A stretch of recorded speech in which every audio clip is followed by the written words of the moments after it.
최근 몇 년간 한국 주택시장은 아파트 중심의 수요와 공급의 논의가 주류였지만 도시의 공간 제약 및 가구 구성 변화, 임대 수요 확대 등으로 빌라 시장이 다시 주목받고 있습니다. 금리 및 거시 환경의 변수와 고령화, 1인 가구 증가라는 구조적 흐름이 맞물리며 2026년 이후 빌라 투자는 다양한 변수에 따라 수익성 편차가 크게 날 것으로 전망됩니다. 현재 빌라 시장을 분석해보고 2026년 이후 투자 임대 사업은 어떠한지 알아보겠습니다.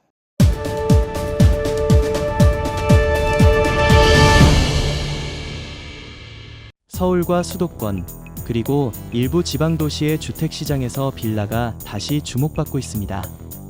아파트 가격이 고공행진을 이어가는 사이 상대적으로 진입장벽이 낮고 월세 전환에 유리한 빌라는 개인 투자자와 임대 사업자들에게 새로운 기회로 떠오르고 있습니다.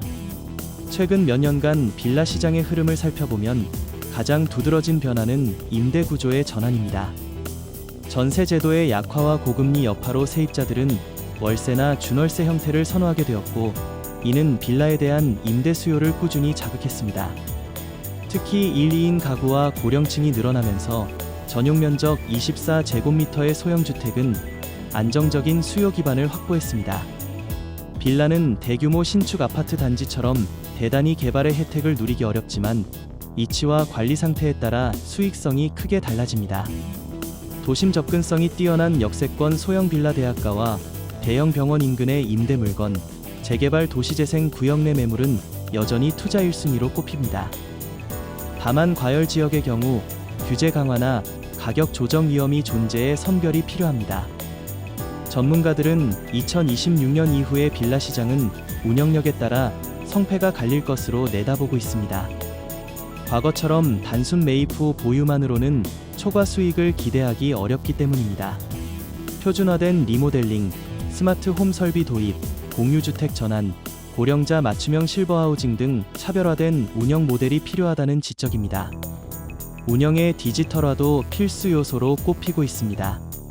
스마트 잠금 장치, 원격 관리 시스템, 데이터 기반 임대료 책정 등은 공시를 줄이고 유지비를 절감하는 데 중요한 역할을 하게 됩니다. 임대 사업자에게도 변화의 바람이 불고 있습니다. 1인 가구와 청년층은 집 그 이상의 것을 원합니다. 공동 주방과 라운지, 커뮤니티 프로그램이 있는 코리빙 주택은 표준 임대료보다 높은 가격에도 불구하고 선호도가 높습니다. 반면 고령층은 안전과 케어 서비스가 결합된 장기 임대주택을 찾고 있습니다. 이러한 세분화된 수요를 반영한 맞춤형 상품 기획이 빌라 임대 사업의 핵심 전략으로 자리 잡을 전망입니다. 다만 리스크도 존재합니다.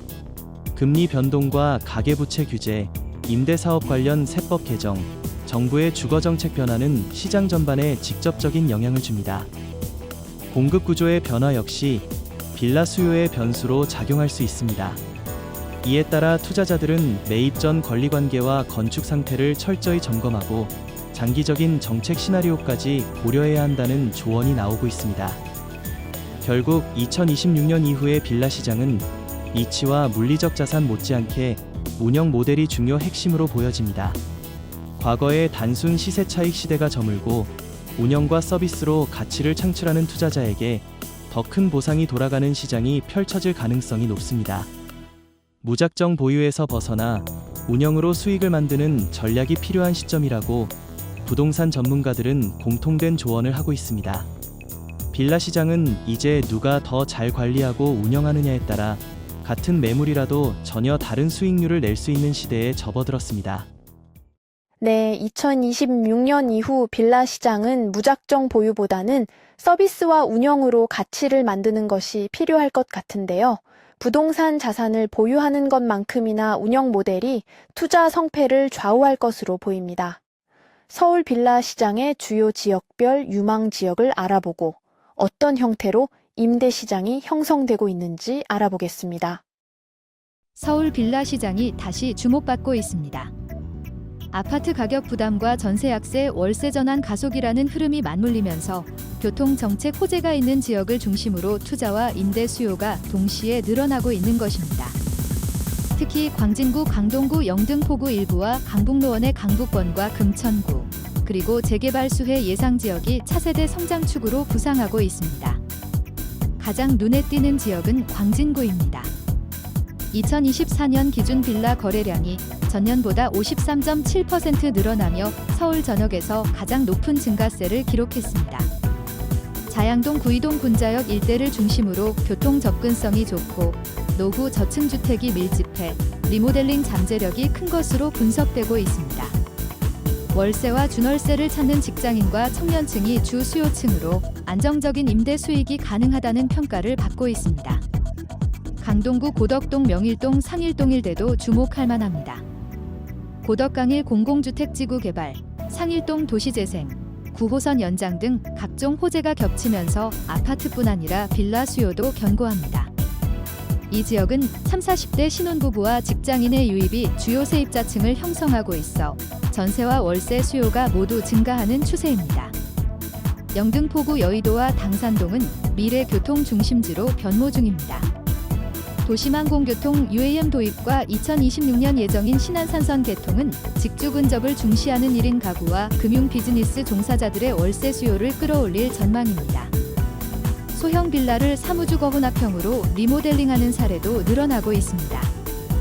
강북권의 노원구와 강북구, 그리고 금천구 일대는 여전히 진입 장벽이 낮아 소액 투자자들의 주목을 받고 있습니다.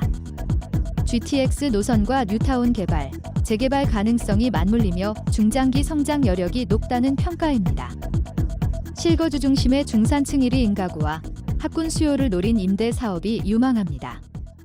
이와 함께 재개발이 예정되거나 가능성이 높은 노후빌라 밀집 지역도 관심을 모으고 있습니다. 서울시가 2025년부터 3년간 소규모 건축물의 용적률을 최대 50%포인트 상향하는 한시 정책을 시행하면서 소규모 재개발 사업의 사업성이 크게 개선될 것으로 보입니다. 이로 인해 개발 이후 시세 차익을 노리는 투자자와 리모델링 기반 임대 사업자들의 움직임이 활발해질 전망입니다. 전문가들에 의하면 서울 빌라 시장은 단순 매입 보유가 아니라 지역별 수요층 특성에 맞춘 상품 기획과 운영이 필요할 것으로 보입니다. 직장인 청년층을 겨냥한 코리빙, 신혼부부 맞춤형 전세, 고령자 대상 실버하우징 등 세분화된 전략이 수익률을 가르는 결정적 요인이 될 것이란 설명입니다. 결국 2026년 이후의 서울 빌라 시장에서 승부를 가르는 건 어디를 사느냐보다 누구에게 어떤 형태로 제공하느냐가 될 전망입니다. 동일한 위치와 면적의 빌라도 운영 모델에 따라 전혀 다른 수익을 낼 수 있는 시대가 성큼 다가오고 있습니다.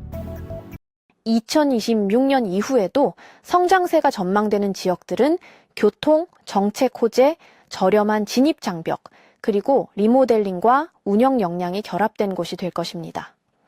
결국은 어느 지역이냐보다는 어떤 수요층을 겨냥할 것인가가 수익성과 리스크 관리의 핵심이 될 것 같습니다. 차별화된 운영 전략을 가지고 지역과 수요층을 맞추는 것이 빌라 투자의 성패를 가를 것으로 전망됩니다. 지금까지 캐스팅홈이었습니다.